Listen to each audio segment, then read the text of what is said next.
You have a big exam coming up next week, so you know it's time to hit the books.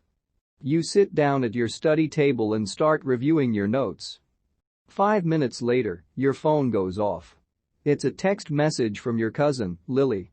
She's asking about the family trip that you're going on after your exam.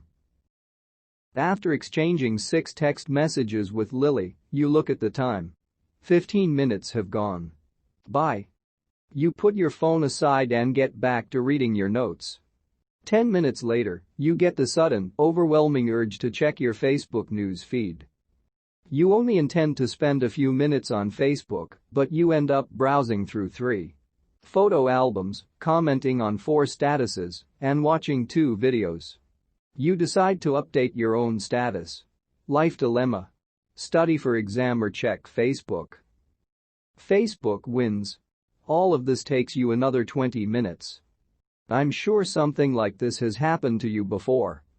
It happened to me when I was a student, and most of the students I work with tell me that. It happens to them far too often. But there's hope. There are simple techniques you can use to win the war against distractions. Put your phone on silent mode and place it at the other end of the room. If you own a smartphone, you know how distracting it can be. Facebook, Twitter, email, text messaging and yes, the entire internet are at your fingertips. Even a non-smartphone can be extremely distracting. As such, I recommend that at the start of your study session you put your phone on silent mode and place it far away from you. This way, you won't be interrupted by phone calls or text messages while you're studying. You can always check your phone every 30 or 45 minutes when you take a break. If you're honest with yourself, you'll admit that few of the text messages and phone calls you receive require an immediate response. So it's reasonable to get back to the other person when you're taking a break. Number 2. Turn off your internet access. You might intend to use your computer for work, but you can easily find yourself on Facebook or YouTube instead. When you're using your computer, the World Wide Web is literally just a click away. Don't trust yourself to resist that temptation. Turn off your internet access before you begin your study session. If you need to access certain online resources, then download all of the necessary information. The internet is a tool that has the power to both entertain and educate. By turning off your internet access when it's time to focus, you're harnessing the power of the internet effectively. Number 3. Take a deep breath when you're about to get distracted. Distractions come in waves. The urge to watch TV, clear your room. I'm sure I'm not the only one who feels like clearing my room when it's time to be productive, right? And check your phone attacks you suddenly and it can often be overwhelming. Number 4. Ask people to give you privacy. I'm sure that something like this has happened to you before while you were studying. Your mom came by to ask you about your day. Your friend dropped by to chat.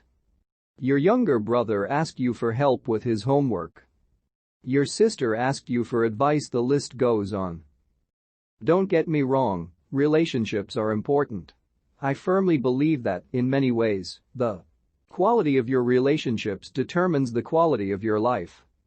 But when you're studying, interruptions can be especially disruptive. Just before you begin your study session, I recommend that you go up to the people who are most likely to disturb you and say something like this. I have an exam coming up next week, so I need to focus. Would you please give me some privacy for the next 2 hours and not interrupt, unless it's something really urgent. When you make such an intentional effort to ask others to respect your privacy and your commitment to academic excellence, they're likely to show you that respect. Number 5. Get 8 hours of sleep every night. As a student, it seems almost impossible to get enough sleep. There's always so much homework to do, so many projects to work on, so many activities to participate in, so many friends to hang out with, and so many parties to go to. Compared to all of these things, sleep seems so unimportant. But sleep is vital if you want to perform well academically. It's an established scientific fact that sleep affects your memory, concentration and brain function. If you're not sleeping enough, you're not setting yourself up for success in your student life. Here are some ways to help you get to bed earlier. Have a nightly bedtime routine. Wind down at the end of the day by reading a book. Don't drink caffeine after 3 p.m. Go to bed at the same time every day. Set a nightly alarm to tell you it's time to go to bed. This has been exceptionally helpful for me. Number 6. Use a tool like Asana.com to help you prioritize your tasks.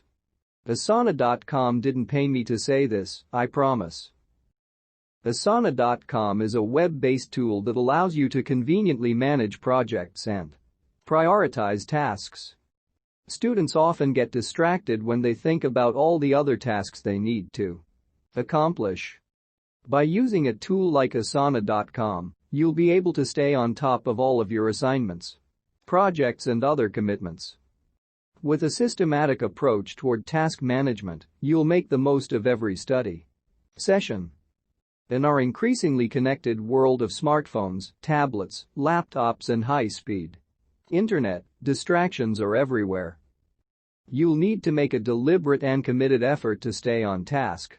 I hope these 6 tips will help you in your quest to become a happy and successful student.